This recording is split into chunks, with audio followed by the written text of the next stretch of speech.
à Panem 360. Je suis avec Sarab. Sarab, qui est un animal à deux têtes d'abord, composé de la première tête, Climène Zarkan, et de la deuxième, Baptiste Ferrandis, qui se sont rencontrés, qui partagent des patrimoines, des legs, des cultures relativement différentes, mais aussi des cultures communes. Alors, ça a donné au départ un truc plutôt jazz qui est devenu progressivement rock, avec de très grosses influences moyen-orientales et plus encore. Et je pense que ces gens qui sont avec moi, bonjour, Bonjour. Salut. ces gens qui sont avec moi, vous êtes mieux placés que moi pour en parler, puisque vous le vivez depuis le début. Racontez-nous au départ de quelle manière vous vous êtes connus musicalement.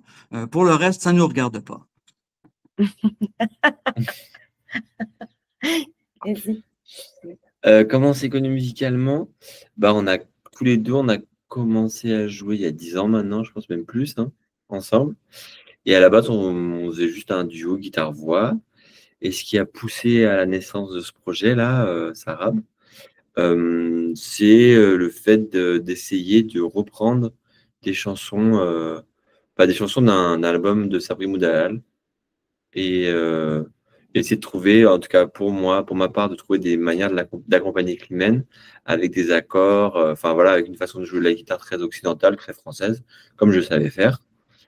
Et, euh, et voilà, tout est un peu parti de ça, quoi, de cette rencontre et ces essais-là, de ce laboratoire à deux.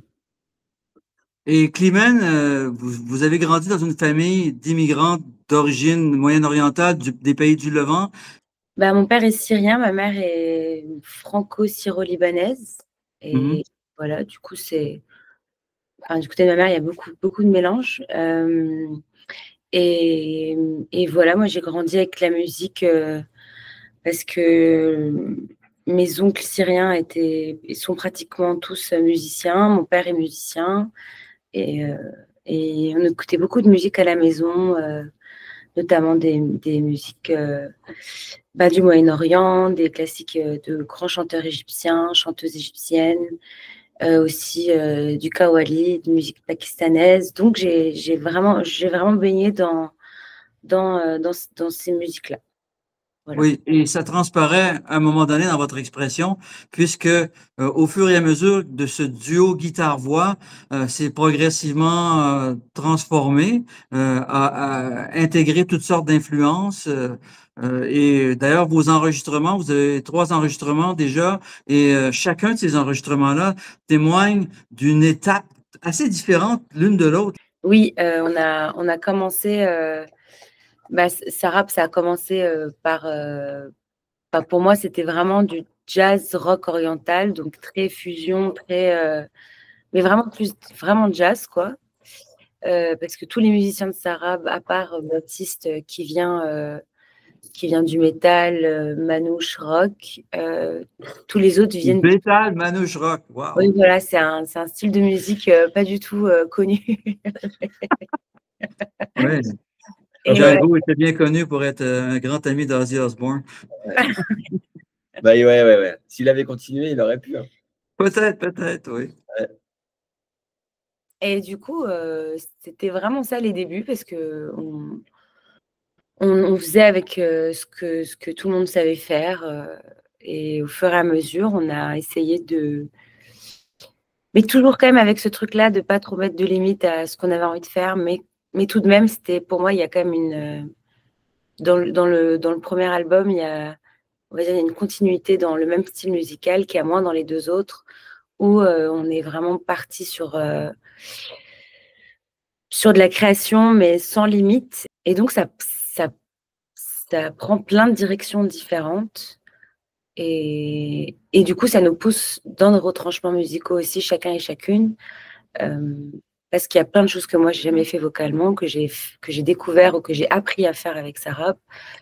Et je pense que les autres aussi musiciens sont un peu dans la même situation que Baptiste et moi. non? Oui, c'est ça.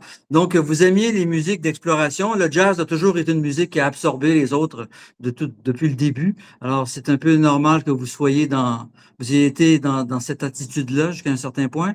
Et après ça, il y a d'autres éléments un peu plus violents qui se sont greffés, c'est-à-dire, il y a un côté, effectivement, qui vient du métal, qui vient du hardcore jusqu'à un certain point, ou du rock, de manière générale, qui transparaît dans votre expression aussi. Et donc, ça devient, bon, le côté jazz est de plus en plus ténu, en fait. C'est beaucoup plus proche d'autre chose, en fait.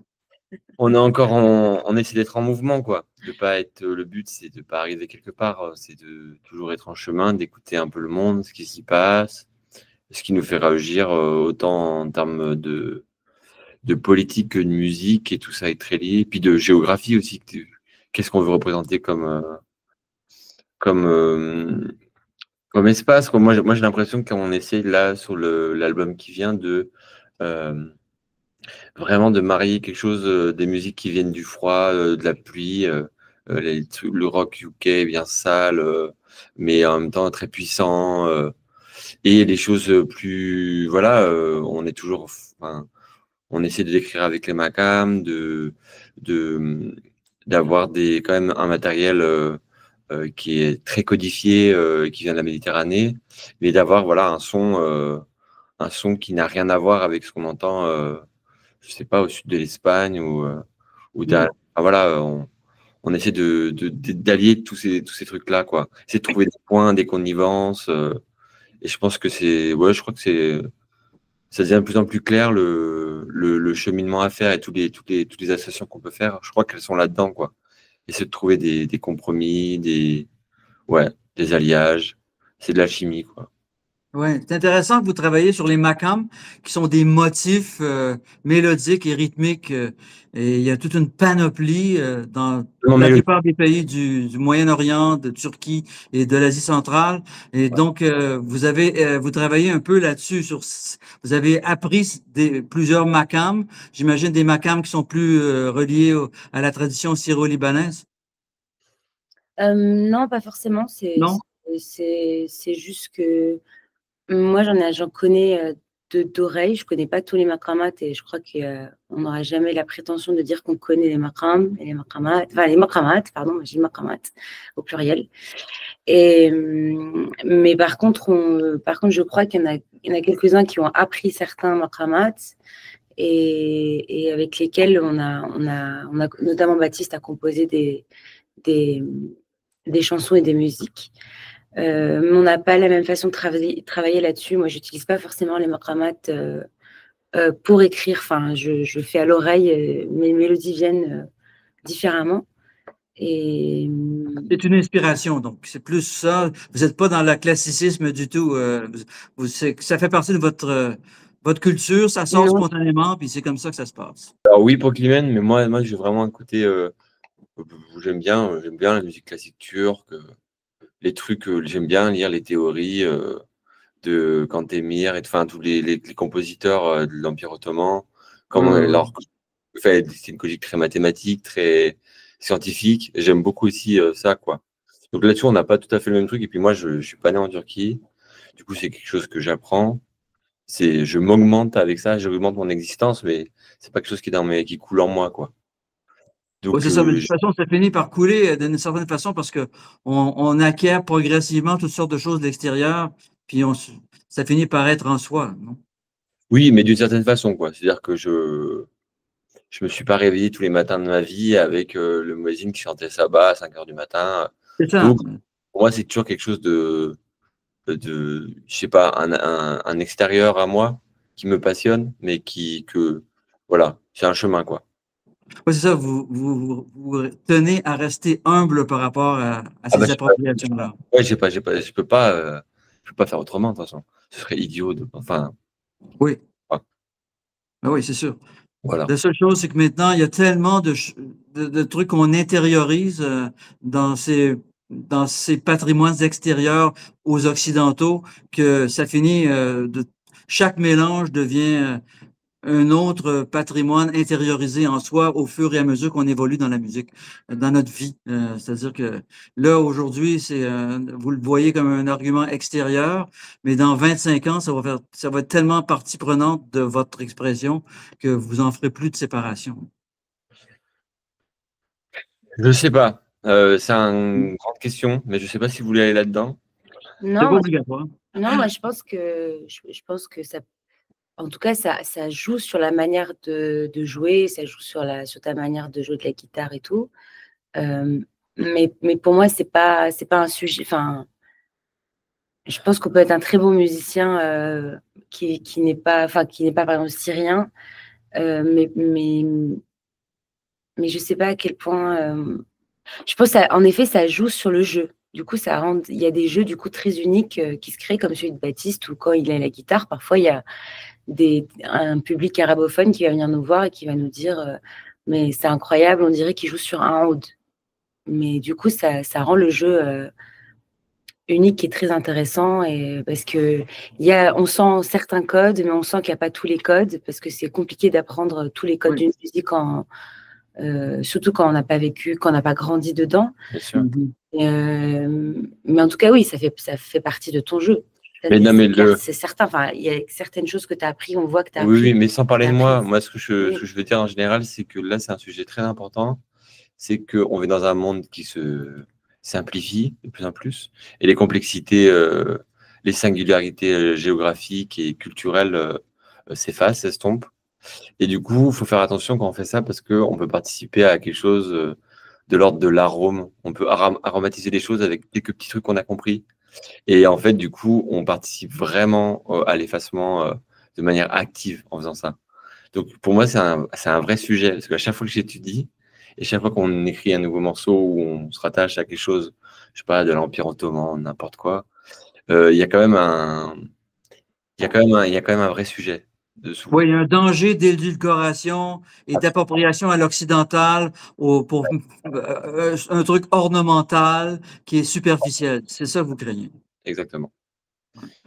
On peut comprendre très bien, c'est sûr, il y a toujours une fine ligne entre une démarche intègre et aussi équitable avec les sources d'origine, et d'autres qui finalement ont une attitude dominante avec et qui l'utilisent comme ornement. Exactement, c'est exactement ça. Voilà. Et donc, maintenant, parlez-nous de votre band, votre groupe en ce moment. Qu'est-ce que vous jouez? On va jouer notre musique avec des nouveaux morceaux qu'on n'a pas encore, enfin qu'on commence tout juste à jouer sur scène, parce qu'on a terminé l'album, on l'a enregistré, et la problématique avec Sarab, c'est que quand on enregistre, il faut qu'on adapte toutes les chansons vraiment pour le live.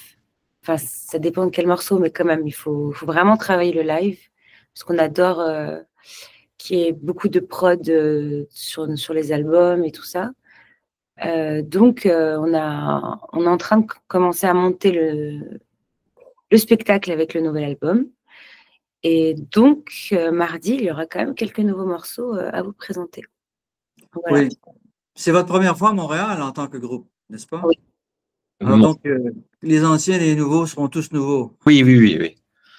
Oui, c'est sûr, parce que vous n'avez pas un super gros following, même d'un point de vue discographique, en Amérique francophone ou en Amérique du Nord, pour l'instant. Ben là, c'est votre premier passage, vous êtes sur un réseau de tournée, puis on s'intéresse à votre musique, c'est déjà ça.